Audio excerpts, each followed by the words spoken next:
Hello, Jim12's here, and today is Friday the 24th of June 2022, and in this video I'm going to talk about George Orwell's book 1984. So I've called this video 1984 2, since I've already done a short video about it about a week or so ago. Anyway, I've now finished the book and want to make a few reflections having read the whole thing. So here goes. In part 1, the main character in the book, who we presume is George Orwell, he calls himself Winston, and in the first part of the book he ends up in a romantic relationship with a girl called Julia, who is a fair bit younger than him. And one of the most striking things about the first part of the book is that they find this upper room, this bedroom, above a second-hand store with permission of the owner, and they trust the owner of this second-hand store, and so they think they have this safe place. Anyway, they frequent this room, which has got an old-fashioned clock in it, for example, with only 12 numbers on it, whereas in Orwell's book time has moved on to a 24-hour clock by 1984 or so, he says. Anyway, so that's basically the first part of the book. I'm watching bird life and hearing it. Anyway, so I've now finished the book, and I won't give much away because I think the surprise for me was quite extraordinary. Suffice it to say that he and Julia, Winston and Julia, were both captured by the party, and they were tortured separately over an indeterminate length of time. And the book basically finishes with Winston alone, but with his mind totally washed, if you will, with no memories of the past pre his being taken in for torture. I suspect that is pretty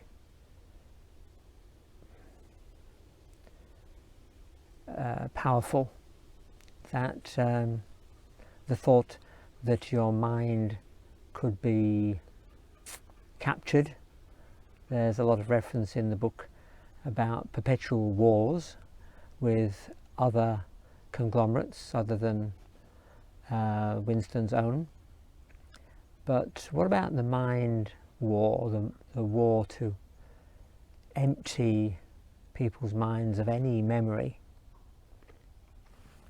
So it's a bit of a interesting end, which I describe as him being, in inverted commas, converted and becoming pure.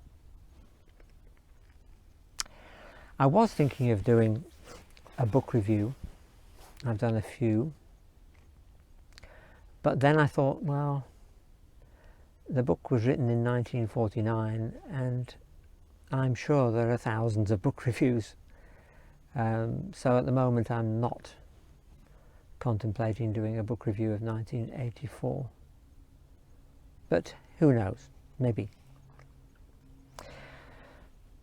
Some reflections. Number one, in the book the party has control, and effectively does have control, over everybody's thoughts through the thought police and their various mechanisms and methods. One of the most powerful, I remember from the book, is the the training of the children to be, if you like, spies on their parents, so that if their parents have a secret discussion and hope their children are not listening, but their children are listening, then their children are trained to confess that. So even to the extent of seeing their parents arrested. And that's seen as a great attribute for the children, to be so proud of the party that they would even dob in their parents. Thought crime is a big theme of the book. The next reflection I've got is there's no space in the book for looking after your family and friends, as in keeping secrets, none whatever, because if you keep a secret in your head about somebody else to protect them, the thought police can read your thoughts, so there's absolutely no point. And therefore the converse is true. You can't imagine anybody ever keeping confidence of you. You're bound to be dobbed in, as it were, by somebody, and probably somebody most close to you, because they will be the ones who know you most and see you most. Third reflection, truth is in the control of the party. Their narrative, their version of history. And if something doesn't go right with the history, then what they do is they've got a whole department set up to erase that and replace it by a new version of what actually happened. So if some politician, party member, makes some claim that doesn't come true, then the party member's claim is erased as if he or she had never said anything. So the erasing of history is a massive part of the book.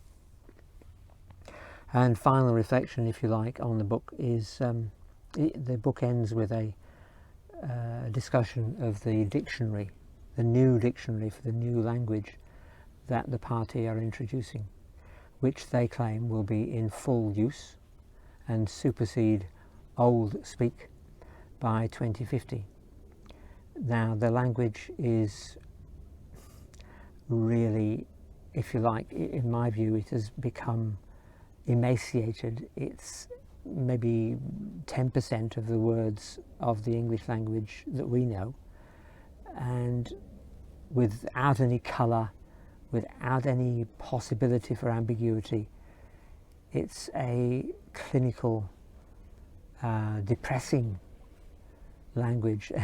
And I remember at one point, at the time of writing, supposedly 1984, the Times, the most famous paper, actually writes all its articles in Newspeak, which is the new language, and there are various people who can't even understand it, and it reads in a most peculiar, anemic way. Anyway, let me finish this video with a few thoughts about the comparison between 1984 and 2022.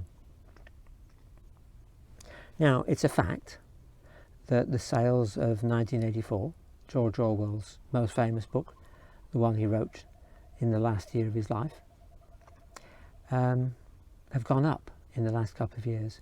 The sales have, I haven't got the stats, I'm afraid, but they are massive. Why is that? Why are people buying copies of 1984 like I did?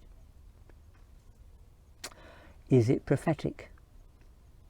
And what is prophecy? I happen to think it is prophetic.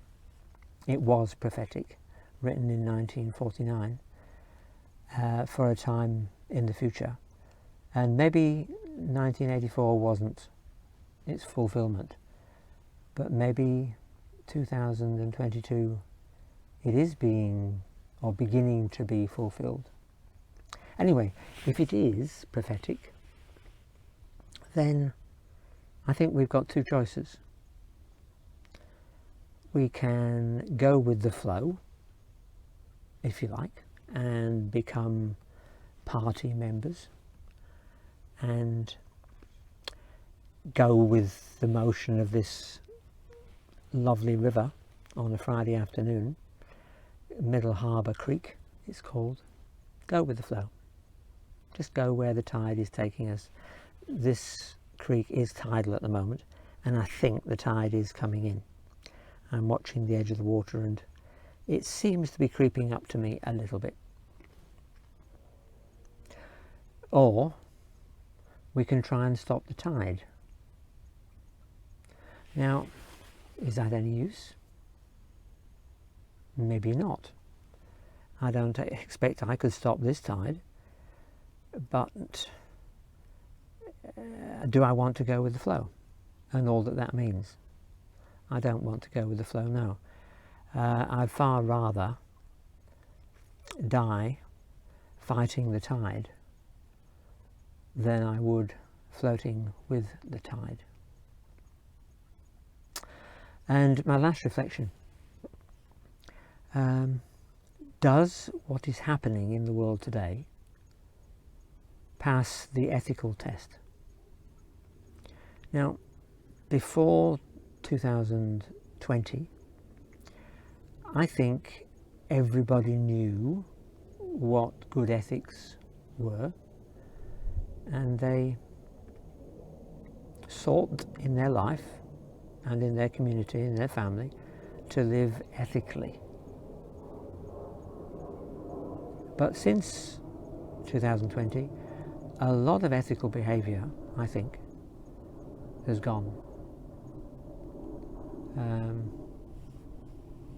The way that governments, some more than others, have treated their people, I would argue, has thrown ethics out of the window